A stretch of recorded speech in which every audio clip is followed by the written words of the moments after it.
Hello दोस्तों, नमस्कार। कैसे हैं आप लोग? आशा कि आप लोग बहुत अच्छे होंगे। तो चलिए दोस्तों, आज का हमारा जो टॉपिक है NTA UGC net paper second commerce, जिसमें अभी हम unit first business environment and business international business के बारे में ही बात कर रहे हैं। तो बिजनेस एनवायरनमेंट का हमने 4 वीडियो अपलोड कर दिया। आजकल इंटरनेशनल बिजनेस के बारे में चल रहा है। तो आज का जो टॉपिक इसमें है इंटरनेशनल बिजनेस एनवायरनमेंट में बीओपी अर्थात बैलेंस ऑफ पेमेंट। इसको हिंदी में बोलते हैं बैलेंस मीन्स शेष भुगतान संतुलन, है ना। शेष भुगतान संतुलन मीन्स क्या होता है दोस्तों? सपोज करिए इंडिया है दोस्तों, 2 कंट्री हैं। मैं एक पेज यहाँ पर समझाता हूँ। मान लीजिए यहाँ पर दोस्तों ए यूएसए है और ए इंडिया है। अब क्या है कि हमारे देश से क्या है कि इंपोर्ट एक्सपोर्ट होता है। हमने भी कभी वस्तु आयात करते हैं अर्थात आयात करते हैं और निर्यात भी करते हैं। आयात करते हैं, निर्यात भी करते हैं। एक तरफ आयात भी होगा, एक तरफ निर्यात भी करते हैं, निर्यात भी करते हैं। तो जैसे अगर अमेरिका आयात करता है तो निर्यात भी करता है, हम भी निर्यात भी करते हैं, आयात एक दूसरे से चलता रहता है। अब इसमें क्या क्या चीज़ का आयात होता है, किस चीज़ का निर्यात होता है, पहले बेसिक चीज़ समझते हैं। मान लीजिए हमारे यहाँ से डॉक्टर भी जाते हैं, उनके यहाँ से भी हमारे यहाँ डॉक्टर आते हैं। हमारे यहाँ से भी लोग टूरिज़्म के रूप में जाते घूमने टहलने, उनके यहाँ से भी हमारे यहाँ टूरिज़्म के रूप में भी आते जाते हैं। हमने भी कोई वस्तु का आयात करते हैं, मान लीजिए किताब हो गया, लैपटॉप हो गया, है ना। रॉ मटेरियल में भी मान लीजिए गेहूँ हो गया, चावल हो गया। तो वैसे जैसे हम आयात करते वैसे वो भी आयात करते हैं। तो कभी हम निर्यात करते तो भी हमारे निर्यात करते, तो एक दूसरे से चलता रहता है। दूसरी चीज़ इसमें और क्या होता है, कभी कल हमारा जो एफडीआई के रूप में हम भी उनके देश में अपना उद्योग धंधा करते हैं, वो भी हमारे यहाँ देश में आके उद्योग धंधा करते हैं। तो बस इसमें दोनों को डिवाइड क्या किया गया है कि कौन जो है किस किस रूप में हम इसको पहचाने कि कौन सी वस्तु के रूप में है, कौन सर्विस का रूप में है, कौन लॉन्ग टर्म के लिए है, कौन शॉर्ट टर्म के लिए है। तो देखिए बांटा गया है बीओपी बैलेंस ऑफ पेमेंट। हम 2 अकाउंट बांटे, एक करंट अकाउंट, इसको बोलते हैं चालू खाता, और दूसरा है कैपिटल अकाउंट, इसको बोलते हैं पूंजीगत खाता, पूंजीगत खाता। तो दोस्तों करंट अकाउंट को भी हम 2 भागों में बांटे हैं, एक विजुअल एक इनविजुअल। विजुअल मीन्स होता है दृश्य जो दिखाई दे, इनविजिबल जो दिखाई ना दे, अदृश्य। अब इसको समझाएंगे। जैसे दृश्य में क्या है कि मान लीजिए आप ट्रेडिंग अकाउंट में आते हैं, दृश्य के अंतर्गत ट्रेडिंग अकाउंट आता है। व्यापार खाता हम जब बनाते हैं तो उसमें हमारा क्या होता है, आयात होता है और निर्यात होता है। इंपोर्ट मीन्स होता है आयात और एक्सपोर्ट मीन्स होता है निर्यात।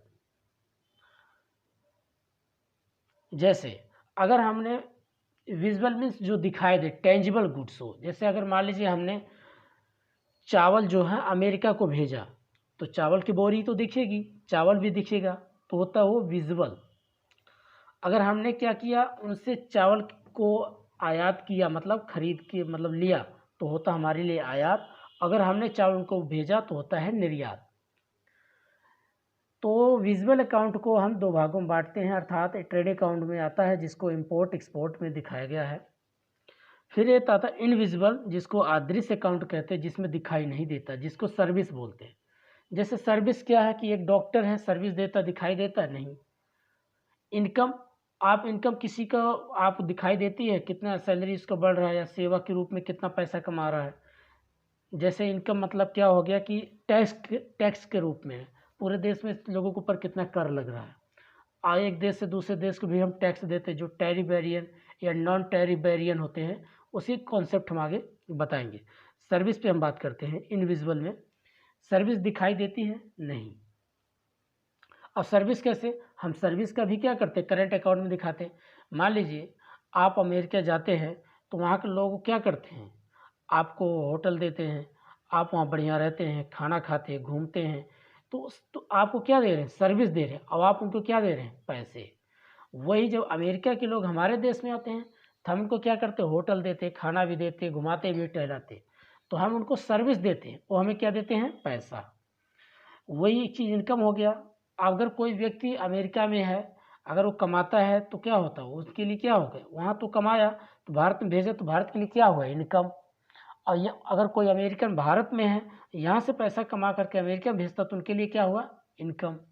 तो लेकिन वो दिखाई नहीं देता है, इसीलिए इसको बोला गया है इनविजिबल। ठीक है दोस्तों। लेकिन करंट अकाउंट कहते हैं कि अगर करंट अकाउंट हमारा प्रॉफिट में दिखाता है, करंट अकाउंट अगर हमारा प्रॉफिट में है, कहते हैं प्रॉफिट में अगर है तो अच्छी बात है, दैट इज़ गुड, तो कहते हैं गुड है, बहुत अच्छा है। मगर अगर ये घाटे में दिखता है तो ठीक नहीं माना जाता। दूसरा है कैपिटल अकाउंट। कैपिटल अकाउंट में क्या होता है, पूंजीगत की बात किया जाएगा। पूंजीगत जैसे एफडीआई हो गया, इंफ्रास्ट्रक्चर, रोड पे कोई काम कर रहा है, रेलवे पे कोई काम कर रहा है, पूंजीगत के रूप में है। अब इसमें एक शॉर्ट टर्म के लिए होता है, लॉन्ग टर्म के लिए। शॉर्ट टर्म के लिए मान लीजिए एफपीआई है, क्या है, एफपीआई, फॉरेन पोर्टफोलियो इन्वेस्टमेंट। अब ये शॉर्ट टर्म के लिए, मान लीजिए किसी कंपनी में प्रॉफिट देखता है, किसी के शेयर मार्केट अच्छा चलता है तो पैसा क्या करता है, इन्वेस्टमेंट कर देता है। और जैसे वहाँ की कंपनी लॉस में जाती है, पैसा क्या कर लेता है, विड्रॉ कर लेता है। और लॉन्ग टर्म में भी इसको समझाएगा। लॉन्ग टर्म में जैसे अगर मान लीजिए हम एफडीआई होता है, क्या होता है, एफडीआई, वो तो एफपीआई था, एफडीआई। लॉन्ग टर्म मान लीजिए 10 साल के लिए जापान की कोई कंपनी भारत में, मान लीजिए मेट्रो है, उसने भारत में अपना इन्वेस्टमेंट किया, तो भारत में अगर इन्वेस्टमेंट किया तो 10 साल तक क्या करेगा, यहाँ पर काम करेगा, यहाँ के लोगों को क्या करेगा, रोजगार भी देगा। यहाँ के लोगों को जब रोजगार मिलेगा तो लोग स्किल्ड लेबर भी बनेंगे और उनके पास पैसा भी आएगा, देश की जीडीपी क्या करेंगे, इंक्रीज करेंगे। तो ये लॉन्ग टर्म के लिए होता है। लेकिन कैपिटल नाम क्यों दिया गया, क्योंकि यहाँ पैसा लगाया जा रहा है, ये पूंजीगत की बात बोला गया। कैपिटल ये लॉन्ग टर्म होता है, चलता रहता है। लेकिन ये भी इसमें कभी काल एक और भी चीज़ है, डेप्ट बारोइंग की बात होता है। डेप्ट बारोइंग मतलब होता है उधारी ऋण लेना। जैसे कभी काल हम होता है लॉन्ग टर्म के लिए किसी से ऋण भी उधार लेते हैं और ऋण भी उधार देते भी हैं, तो दोनों भी इसमें चलता रहता है। तो इसको किस में डाला जाता है भैया, इसको कैपिटल अकाउंट में रखा जाता है। ठीक है, तो कैपिटल अकाउंट का मतलब ये होता है पूंजीगत। एक चीज़ है, अगर आपके पास पूंजी सरप्लस में दिखाता है तो ये आपके लिए नुकसानदेह है। क्यों, क्योंकि इससे क्या पता चला, आपने तो पैसा किसी से उधार ला के रखे हैं मगर उसको इन्वेस्टमेंट नहीं किए, आपने उसको क्या हुआ, रोजगार के रूप में लागू नहीं किया। सपोज करिए आपके पास पेटी में 10 लाख रुपए हैं, वो बंद पेटी में पड़े हैं बाकस में, लेकिन अगर वो पैसा मार्केट में चलता या कोई बिजनेस करते या कोई उद्योग धंधा करते तो क्या होता, मार्केट पैसा भी चलता, सर्कुलेट होता, लोगों को रोजगार मिलता, तो उससे क्या होता, उस पूंजी को बोला जाता है कि अच्छी बात है। अगर उस पैसे को बचा के आप दिखा रहे हैं तो ठीक नहीं है। तो कहते हैं कि पूंजी का, कैपिटल का प्रॉफिट, अगर कैपिटल अगर सरप्लस में दिखता है तो नुकसानदेह है, अगर वो लॉस में जा रहा है तो गुड है। लॉस का मतलब ये नहीं है कि आप घाटे में जा रहे हैं, क्योंकि आपका पैसा मार्केट में चल गया, आप बिजनेस में इन्वेस्टमेंट कर दिए हैं, इसलिए वो बहुत अच्छा माना जाता है। तो दोस्तों इतना ही है करंट अकाउंट और कैपिटल अकाउंट। अब इसका बैलेंस क्यों हम बात करते हैं, बैलेंस इसलिए करते हैं दोस्तों कि अगर मान लीजिए आपका करंट अकाउंट प्रॉफिट है तो बहुत अच्छी बात, और कैपिटल अकाउंट घाटा है तो बहुत अच्छे, देश के लिए बहुत अच्छा माना जाता है। क्योंकि करंट अकाउंट का मतलब है कि भाई हम भी सर्विस दे रहे हैं, सर्विस ले रहे हैं, तो अगर हमारा प्रॉफिट में जा रहा है तो हम इसका मतलब बैलेंस ठीक हमारा है। और कैपिटल अकाउंट में अगर हम मान लीजिए हम पैसे तो उधार लेके रखे हैं, किसी से उधार लिया, बड़ी बड़ी कंपनियां भी ला के, अगर वो यहाँ सिर्फ नाम की आई हुई हैं, पैसा लेकर के, लेकिन उन्होंने इन्वेस्टमेंट नहीं किया, न्यू मतलब कहते नहीं कि फैक्ट्री लगा ही नहीं, तो कैसे लोगों को रोजगार मिला, सिर्फ नाम पे दिख रहा है कि पैसा आ गया है लेकिन वो काम में नहीं चल रहा है। अगर काम में लग गया, अगर लॉस में जा रहे हैं तो इसका मतलब है काम चल रहा है, वो सर्कुलेट में है। दूसरी चीज़ बताते हैं दोस्तों, ये BOP का मतलब क्या होता है, बैलेंस ऑफ पेमेंट का, इन दोनों का अंतर। अगर आप आयात ज़्यादा करेंगे तो आपकी वैल्यू घटेगी, अगर आप निर्यात करेंगे तो आपकी वैल्यू घटेगी। किसकी वैल्यू? आपकी करेंसी की। सिंपल सी बात है, आप पड़ोसी से 10 लोग से उधार रोजाना लोगे तो लोग कहेंगे यार जब देखो मांग नहीं आ जाता है, तो आपकी वैल्यू घट जाएगी। अगर 10 लोग को आप बांटोगे, किसी को 1000 दे, किसी को 500 दे, कहेंगे यार वो बहुत अच्छा आदमी है, तो आपकी उसकी नज़र में वैल्यू बढ़ेगी, आपका पैसा भी उसके पास है और दूसरा चीज़ आपकी इज्जत भी है। तो इसीलिए इस चीज़ को समझाया गया है कि मार्केट में हो या देश में हो या विदेश में हो, अगर अपनी वैल्यू बढ़ाना है तो करेंट अकाउंट को प्रॉफिट में रखो और कैपिटल अकाउंट को प्रॉफिट में मत लाओ, बल्कि इसको सर्कुलेट में लाओ। लॉस में भले चले जाए लेकिन प्रॉफिट में कभी नहीं दिखाना चाहिए। तो बस दोस्तों इतना ही सिंपल मैं आज समझाया। तो ये जो UGC नेट पेपर फर्स्ट का, इसमें पेपर सेकंड का है और जिसमें यूनिट फर्स्ट की हमने बात कर रहे हैं, इंटरनेशनल बिजनेस। तो ये BOP का चैप्टर आज समाप्त होता है।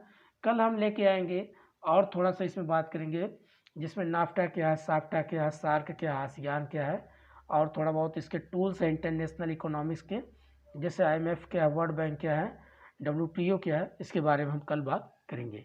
तो दोस्तों आज की इतना ही। Thank you so much.